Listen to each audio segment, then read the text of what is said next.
Welcome viewers. আজকে আমরা দ্বাদশ শ্রেণীর ক্লাসে ইলেকট্রোস্ট্যাটিক্সে পড়ব কুলম্বের সূত্র। কুলম্বের সূত্র, এই সূত্রটা প্রযোজ্য হয় বিন্দু আধানের ক্ষেত্রে। বিন্দু আধান কাকে বলবো না, দুটো আধান যে বস্তুর উপর অবস্থিত রয়েছে, সেই বস্তুটার যা ডাইমেনশন, বস্তুটার যা আকার, তার তুলনায় দূরত্বের পরিমাণ যদি অনেক বেশি হয়, তাহলে সেই রকমের আধানগুলোকে আমরা বিন্দু আধান বলবো। ঠিক আছে? তা এই রকমের দুটো বিন্দু আধান, মনে করো Q1 এবং Q2, এরা পরস্পর থেকে আর দূরত্বে অবস্থান করছে। তাহলে কুলম্বের সূত্র বলছে এদের মধ্যে যে পরিমাণ বল কাজ করবে, সে বলটা আকর্ষণ বল হতে পারে বা বিকর্ষণ বল হতে পারে, সেই বলটাকে আমরা যদি F দিয়ে সূচিত করি, তাহলে F varies as Q1 Q2, যখন শর্ত হচ্ছে R ধ্রুবক, আর F ভ্যারিজ অ্যাজ 1/r², যখন হচ্ছে Q1 Q2 ধ্রুবক। তার মানে সূত্রটা এরকম করে বলা যেতে পারে, দুটো বিন্দু আধানের মধ্যে ক্রিয়াশীল বল আধান দুটির গুণফলের সমানুপাতিক এবং মধ্যবর্তী দূরত্বের বর্গের ব্যস্তানুপাতিক।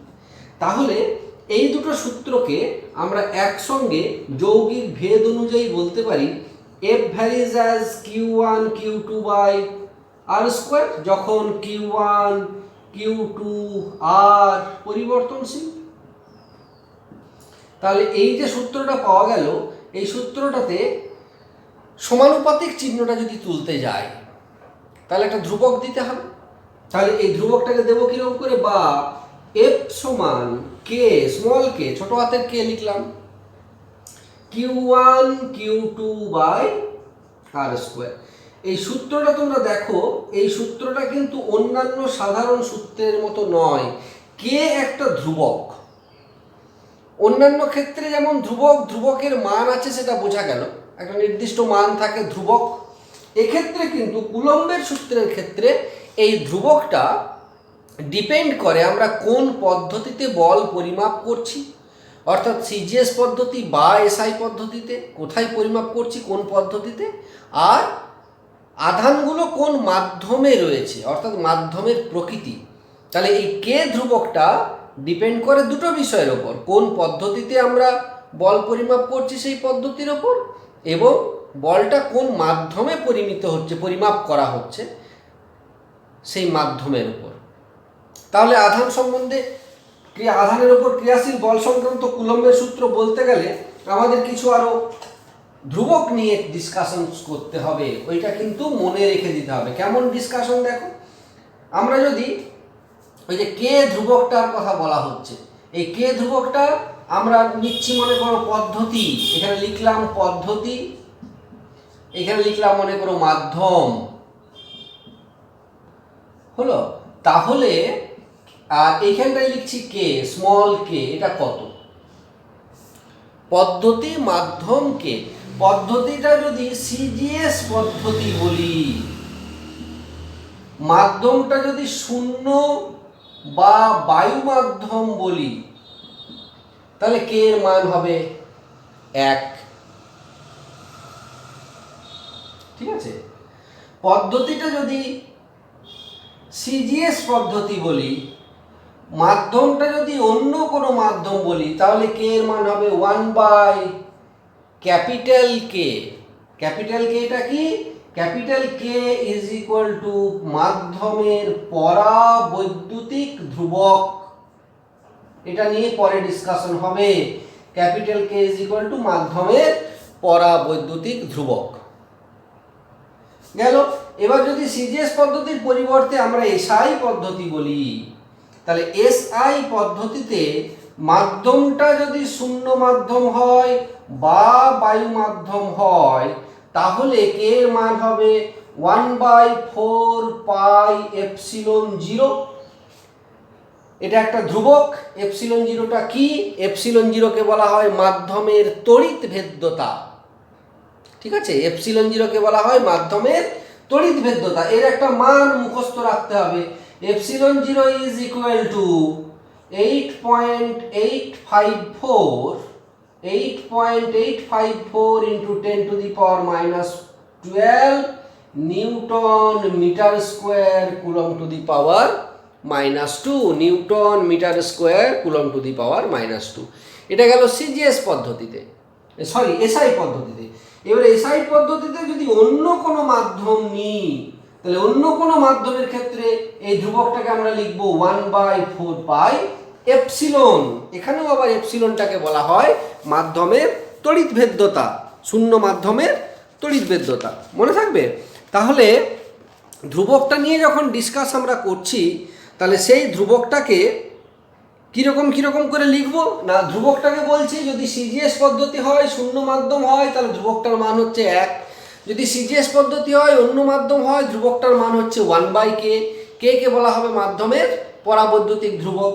যদি এসআই সিস্টেম হয়, শূন্য মাধ্যম হয়, তাহলে ধ্রুবকটা হলো 1/4 পাই এপসিলন জিরো, যেখানে এপসিলন জিরোকে বলা হচ্ছে শূন্য মাধ্যমের তড়িৎ ভেদ্যতা, মান হচ্ছে 8.854 ইন্টু 10⁻⁻12 এসআই পদ্ধতিতে। আর এসআই পদ্ধতিতে অন্য মাধ্যম যদি হয়, তাহলে ধ্রুবকটার মান হচ্ছে 1/4 পাই এপসিলন। এপসিলনটা ওখানে যেমন শূন্য মাধ্যমে তড়িৎ ভেদ্যতা বলছিলাম, এখানে বলবো অন্য মাধ্যমের তড়িৎ ভেদ্যতা। ঠিক আছে, এই ক্যাপিটাল কে, এপসিলন আর এপসিলন জিরো, এদের মধ্যে আবার একটা সম্পর্ক রয়েছে। কিরকম জানো? ক্যাপিটাল কেটাকে কি বলছিলাম? ক্যাপিটাল কেটাকে বলা হচ্ছিল মাধ্যমের পরাবৈদ্যুতিক ধ্রুবক, এপসিলন জিরোকে বলা হচ্ছিল শূন্য মাধ্যমের তড়িৎ ভেদ্যতা, এপসিলনকে বলা হচ্ছিল ওই মাধ্যমের বা অন্য কোনো মাধ্যমের তড়িৎ ভেদ্যতা। এদের মধ্যে সম্পর্ক হচ্ছে capital K is equal to epsilon by epsilon zero. Capital কেটাকে বলা হচ্ছে এপসিলন বাই এপসিলন জিরো, অর্থাৎ এপসিলন এবং এপসিলন জিরোর অনুপাত করলে যা হয় সেইটা। ঠিক আছে, এই মানগুলো তোমাদের মনে রেখে দিতে হবে। আর 1/4 পাই এপসিলন জিরো আমরা যেটা সাধারণভাবে পাচ্ছিলাম শূন্য মাধ্যমের ক্ষেত্রে, 1/4 পাই এপসিলন জিরো, এই 1/4 পাই এপসিলন জিরোর একটা ফিক্সড ভ্যালু আছে 9 ইন্টু 10⁻9। ঠিক আছে, এককটা তোমাদের উপর কাজ ছেড়ে রাখলাম, আমি এসআই ইউনিট বলে ছেড়ে রাখছি। 1/4 পাই এপসিলন জিরো এর এসআই ইউনিট হবে একই রকম, 1/4 পাই এপসিলন জিরো তার এসআই ইউনিট তোমরা কুলম্বের সূত্র থেকে বার করবে। তাহলে কুলম্বের সূত্রটাকে যদি আমরা লিখি, কেমন লিখবো? F is equal to, SI পদ্ধতিতে যদি লিখি তাহলে 1/4 pi epsilon zero Q1 Q2 by R square. অন্য কোনো মাধ্যমের ক্ষেত্রে যদি লিখি তাহলে লিখবো 1/4 pi epsilon Q1 Q2 by R square. ঠিক আছে, এগুলো গেল কুলম্বের সূত্র এবং কুলম্বের সূত্রের গাণিতিক ব্যাখ্যা। কুলম্বের সূত্রটাকে আমরা যদি ভেক্টর রূপে প্রকাশ করি, কুলম্বের ভেক্টর ফর্ম, কুলম্বের সূত্রের ভেক্টর রূপ, এটা কিচ্ছু নেই, কেবলমাত্র এই রকমের দুটো আধান রয়েছে মনে করো, একটা আধানের মান হচ্ছে Q1, একটা আধানের মান হচ্ছে Q2। এদের মধ্যে Q2 আধানের ওপর ক্রিয়াশীল বল force on Q2 due to 1।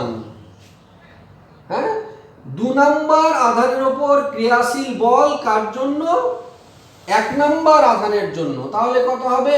তাহলে ক্রিয়াশীল বলটা হবে 1/4 pi epsilon zero Q1 Q2 by R21 তার স্কোয়ার আর R21 হ্যাট এদিক বরাবর। Force on two due to 1, তাহলে এদিক বরাবর কাজ করবে। যদি এটা আকর্ষণ বল হয়, যদি বিকর্ষণ বল হয়, তাহলে এদিক বরাবর কাজ করবে।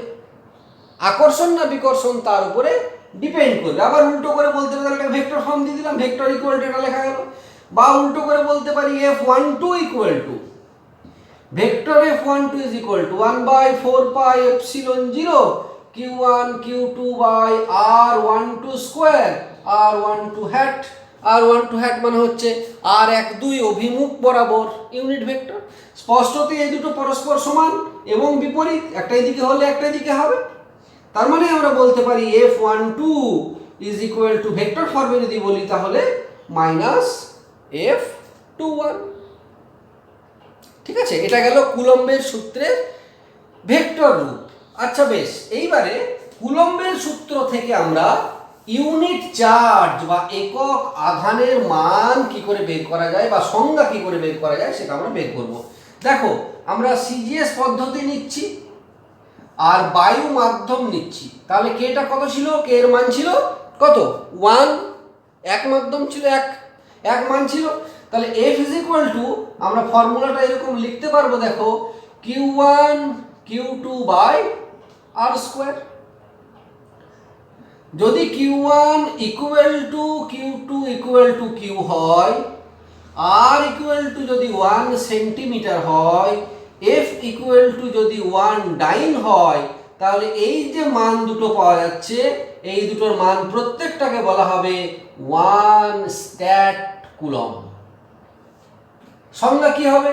সংজ্ঞা হবে তাহলে শূন্য বা বায়ু মাধ্যমে দুটি সমপরিমাণ আধান 1 সেন্টিমিটার দূরত্বে থেকে পরস্পরের উপর এক ডাইন বল প্রয়োগ করলে আকর্ষণ হতে পারে, বিকর্ষণ হতে পারে। প্রত্যেকটি আধানকে 1 স্ট্যাট কুলম্ব আধান বলে। এসআই পদ্ধতিতে কেমন যাব? এসআই পদ্ধতিতে এই পদ্ধতিটা তাহলে হয়ে গেল এসআই পদ্ধতি। এটা বায়ু বা শূন্য মাধ্যম। এফ ইজ ইকুয়াল টু কি লিখবো? এফ ইজ ইকুয়াল টু লিখবো 1/4 pi epsilon 0 Q1 Q2 by R square. 1/4 pi epsilon 0 এর মান কত? 1/4 পাই এপসিলন 0 এর মান হচ্ছে 9 × 10⁹ একটু আগে বলেছি। তাহলে এক্ষেত্রে আমরা বলবো Q1 equal to Q2 equal to Q, R is equal to 1 metre, F is equal to কত হয়ে গেল? 9 × 10⁹ নিউটন। তা যদি হয় তাহলে এই প্রত্যেকটা মানকে বলা হবে 1 কুলম্ব তড়িতাধান। সংজ্ঞা কিরকমের হবে তাহলে? তাহলে দুটো সমপরিমাণ তড়িতাধান শূন্য বা বায়ু মাধ্যমে পরস্পর থেকে 1 মিটার দূরত্বে অবস্থিত থেকে যদি পরস্পরের উপর 9 × 10⁹ বল, 9 নিউটন বল প্রয়োগ করে, তাহলে প্রত্যেকটি আধানকে বলা হবে 1 কুলম্ব আধান। এদের মধ্যে সম্পর্ক তোমরা এর আগে করেছো। 1 কুলম্ব ইজ ইকুয়াল টু হচ্ছে 3 × 10⁹ কি কুলম্ব, 1 কি stat coulomb. 1 coulomb is equal two হয়ে গেল 3 × 10⁹ স্ট্যাট কুলম্ব। ঠিক আছে, এটা গেল কুলম্বের সূত্র। এরপরে আমরা চলে যাব তোমাদের সিলেবাস অনুযায়ী যা বলে সেটা হচ্ছে তড়িৎ ক্ষেত্র।